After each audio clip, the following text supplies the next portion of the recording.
Miscellaneous minds, never explaining the minds. Devilish grin for my alias, aliens who respond. Peddling sin, thinking maybe when you get old you realize I'm not gonna fold or demise. I don't smoke crack, motherfucker, I sell it.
What is going on, everybody? This is the Miscellaneous Minds Podcast. I'm your co-host, Boom Argato, the cat that hands your lightweight title back. And to my left over is the main man, sister Nero, the man that makes the fat stacks. Take it away from the dynamic duo that won't die. Tell the ideas, brother, and spicier content than your girl's OnlyFans.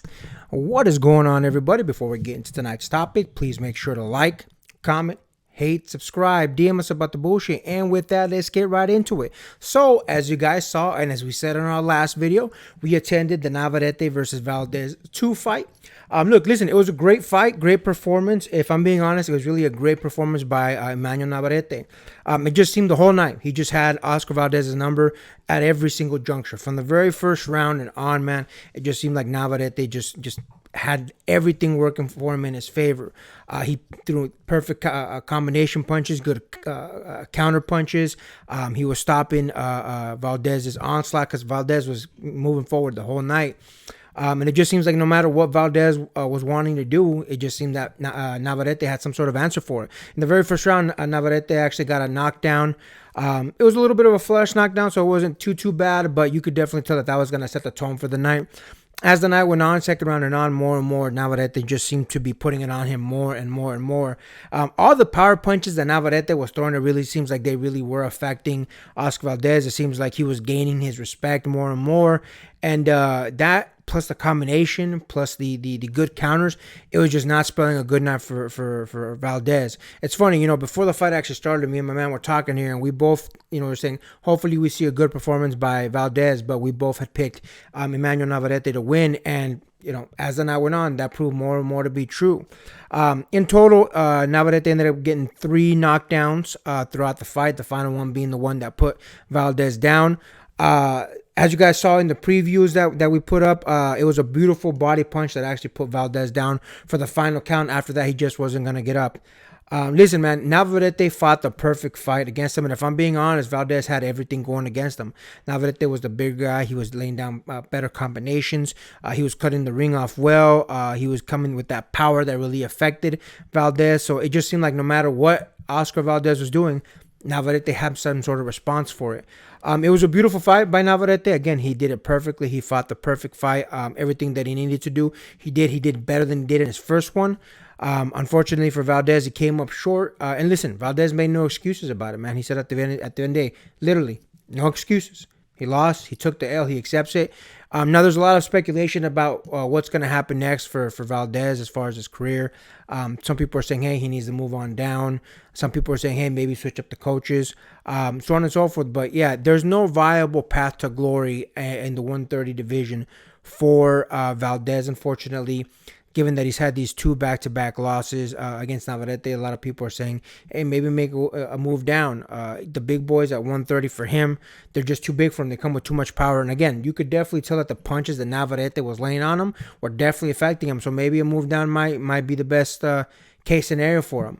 Either way, again, a great fight. It was a great night. The reality of it is Navarrete just had everything that he needed to come out with the victory as he did and finished him off with a beautiful hook to the body. It was really a great, perfectly timed punch. What do you think about that, my man? Listen, it was an absolute shutout performance by the Vaquero Navarrete. Absolutely giving a shutout performance for all 8 rounds. But I still want to throw some flowers out there for Oscar Valdez. Oscar Valdez was absolutely throwing out nothing but gas from the start of round 1, giving absolute pressure to Navarrete, trying to go in for pressure, trying to corner him every single time. Unfortunately, once it reached past round 2, that's when, I don't want to say the tides turned, because the tides weren't really against Navarrete whatsoever, because he was answering with God knows how many amount of counters, the perfect combinations. He was just able to snipe as much punches as he can to Oscar Valdez. But I will say the pressure tide, or I guess the momentum shift, did happen in Navarrete's favor once it got into round 3, because now he was able to give more pressure to Oscar Valdez, and it looked like he was more of the aggressor from then on into the 7th or 8th round. But regardless, Oscar Valdez, credit where credit is due, because this man, again,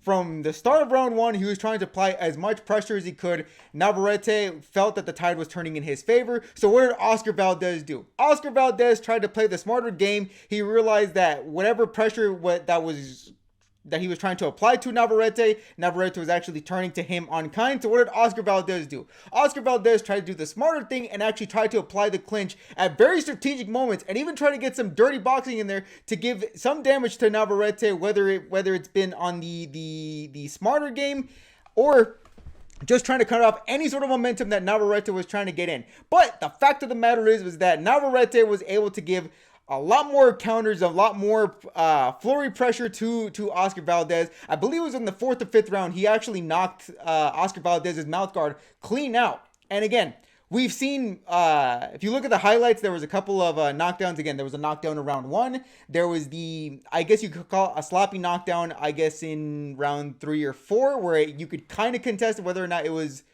a legitimate knockdown or not, or if it was just a tumble that maybe Navarrete, might have pushed him down, maybe put a little bit more weight on him, which again happened about a second before the round ended, which either way, it didn't look good for Valdez.